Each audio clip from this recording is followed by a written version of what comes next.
अगर हमारी फिर भी सुनवाई नहीं होती तो हम इच्छा मृत्यु की मांग करते हैं।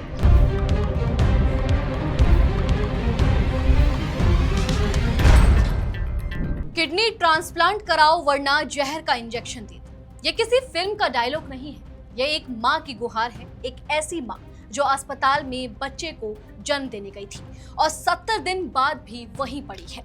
हर 2-3 दिन में डायलिसिस, असहनीय दर्द, टूटता परिवार और एक सरकार जो चुप बैठी है।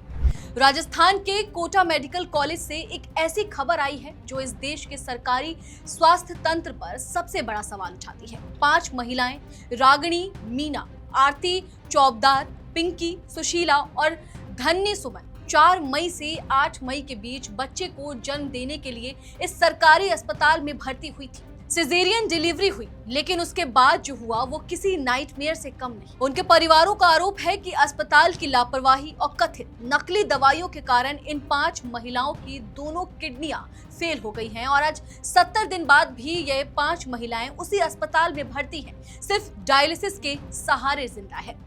नमस्कार, मेरा नाम है नंदिनी सोनी और आप देख रहे हैं द हिंदी टॉक। दरअसल अब इस पूरी कहानी को शुरू से और बारीकी से समझते हैं, क्योंकि ये सिर्फ 5 महिलाओं की त्रासदी नहीं है, बल्कि इस देश के उस सरकारी हेल्थ सिस्टम का आईना है जो गरीबों के लिए सबसे पहले टूटता है। धन्य के पति मोहनलाल ने बताया कि 4 मई को उनकी पत्नी को डिलीवरी के लिए एडमिट किया गया था। सिजेरियन के बाद अचानक किडनी फेल हो गई। आज 70 दिन हो गए हैं अस्पताल में, हर 2-3 दिन में डायलिसिस होती है। मोहनलाल ने कहा, अब तो धन्य बाई डायलिसिस के नाम से भी डरती है। तकलीफ होती है बार बार डायलिसिस करवाने में, इसीलिए खुद उसने ही कह दिया कि मुझे तो जहर का इंजेक्शन दे दो। एक औरत जो मां बनने गई थी वो आज मौत मांग रही है। ये सुनकर कलेजा मुंह में आता है। रागिनी के भाई विकास ने भी यही दर्द बयां किया। उन्होंने कहा, 70 दिन हो गए हैं, दोनों किडनी फेल है, डायलिसिस पर ही जीवन भर रहना पड़ेगा। ये सजा हम क्यों भुगते? लापरवाही हमारी नहीं थी, लापरवाही अस्पताल के स्तर पर हुई, लेकिन सजा हमारे परिवार भुगत रहे हैं। और इसी दर्द के साथ इन परिजनों ने कलेक्टर को ज्ञापन सौंपा, जिसमें साफ कहा 48 घंटे में किडनी ट्रांसप्लांट पर फैसला नहीं हुआ तो मरीज डायलिसिस करवाना बंद कर देंगी और अस्पताल के अंदर ही दम तोड़ेंगी। ये कोई एम्पैथी थ्रेट नहीं है, ये उन परिवारों की आखिरी पुकार है जो 70 दिनों से टूट रहे हैं। अब इस पूरी खबर को सुनने के बाद यहाँ कुछ जरूरी सवाल पूछना भी जरूरी है। पहला सवाल, नकली दवाएं। परिजनों का आरोप है कि कथित नकली दवाओं के कारण किडनी फेल हुई। अगर ये सच है तो ये सिर्फ लापरवाही नहीं बल्कि क्रिमिनल नेग्लिजेंस है। सरकारी अस्पताल में नकली दवाएं कैसे आई, किसने सप्लाई की, किसने अप्रूव किया? और अगर जांच में ये साबित होता है कि दवाएं नकली थी तो उन दवाओं की सप्लाई चेन में शामिल हर शख्स को जवाबदेह होना चाहिए। दूसरा सवाल, 70 दिन में सरकार ने क्या किया? इन 5 महिलाओं की किडनी 4 से 8 मई के बीच फेल हुई। आज 70 दिन से ज्यादा हो चुके हैं। इतने दिनों में क्या हुआ?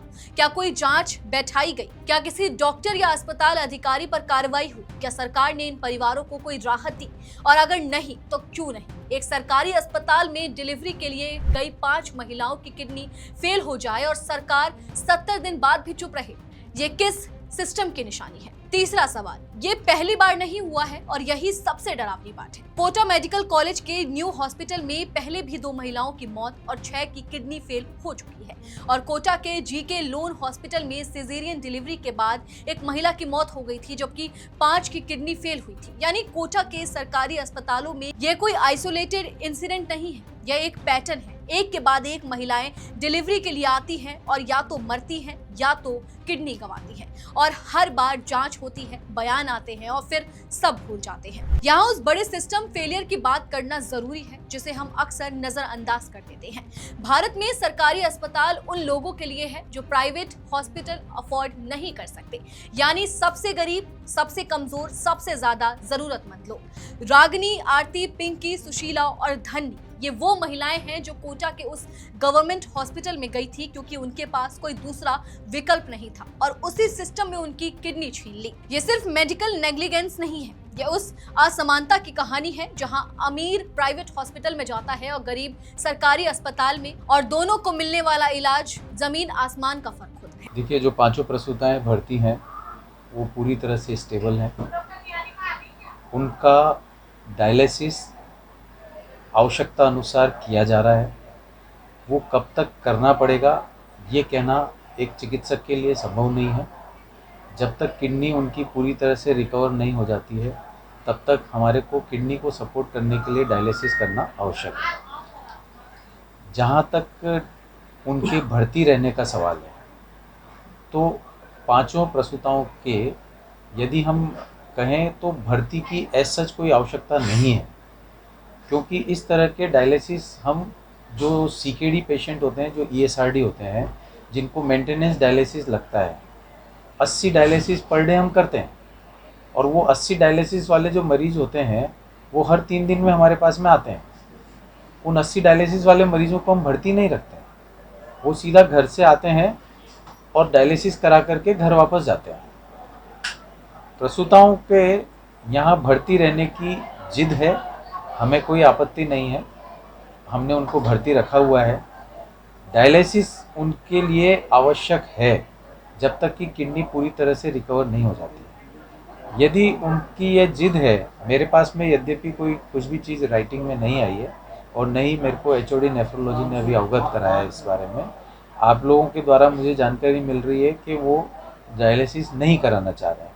अगर वो डायलिसिस नहीं कराना चाहेंगे तो हमारे मतलब उनको बचाने के लिए हमें डायलिसिस करना ही पड़ेगा और हमारे को फिर जिला प्रशासन को इन्फॉर्म करके फर्दर कार्रवाई के लिए बोलना पड़ेगा। डायलिसिस एक बेहद कठिन और थका देने वाली प्रक्रिया है। हर बार मशीन पर घंटों बैठना, शरीर का खून बाहर निकालकर साफ कर वापस डालना, इसमें जो दर्द होता है, जो थकान होती है और जो मानसिक ट्रॉमा होता है वो शब्दों में नहीं आता। और ये इन 5 महिलाओं को हर 2-3 दिन में झेलना पड़ रहा है, 70 दिनों से, सिर्फ इसीलिए कि एक सरकारी अस्पताल ने लापरवाही की। डायलिसिस के सहारे जिएंगे भी नहीं सर, साल 6 महीने जिएंगे।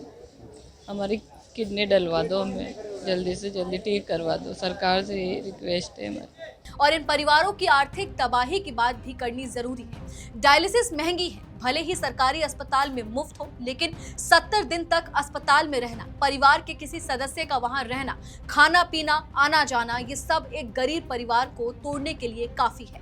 और ऊपर से ये डर के जीवन भर डायलिसिस पर रहना पड़ेगा। ये कितना बड़ा बोझ है, ये सोचकर भी दिल भारी हो जाता है।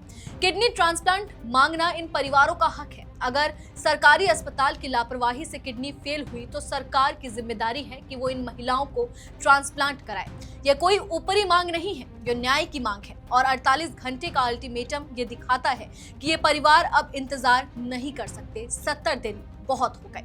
राजस्थान सरकार को इस मामले में तुरंत और ठोस एक्शन लेना चाहिए। पहली बात, किडनी ट्रांसप्लांट के लिए तत्काल फंड और अरेंजमेंट होनी चाहिए। दूसरी बात, जांच होनी चाहिए कि नकली दवाओं का आरोप कितना सच है और अगर सच है तो दोषियों पर क्रिमिनल केस दर्ज होना चाहिए। तीसरी बात, कोटा के सरकारी अस्पतालों में जो बार बार ये हो रहा है उसकी हाई लेवल इंडिपेंडेंट इंक्वायरी होनी चाहिए। और चौथी बात, इन 5 परिवारों को मुआवजा मिलना चाहिए जो उनकी तकलीफ की थोड़ी भी भरपाई कर सके। धन्नी ने कहा, जहर का इंजेक्शन दे दो, यह एक हार मानी हुई औरत के शब्द है। एक ऐसी औरत जो मां बनने की खुशी लेकर अस्पताल गई थी और आज मौत मांग रही है। ये शब्द सुनकर अगर किसी सरकार का दिल नहीं पसीजता तो वो सरकार किस काम की। 48 घंटे का अल्टीमेटम है, घड़ी चल रही है और इन 5 महिलाओं की जिंदगी की घड़ी भी चल रही है। डायलिसिस मशीन के बीप के साथ अब सरकार को तय करना है कि वो इस घड़ी को रोकेगी या बस देखती रहेगी। आप इस पूरी खबर को लेकर क्या कुछ सोचते हैं, कमेंट सेक्शन में हमें अपनी राय जरूर दें। और अगर अभी तक आपने हमारे चैनल को सब्सक्राइब नहीं किया है तो तुरंत करें। इसके साथ ही हमें सोशल मीडिया प्लेटफॉर्म यानी कि फेसबुक, इंस्टाग्राम और एक्स पर फॉलो जरूर करें।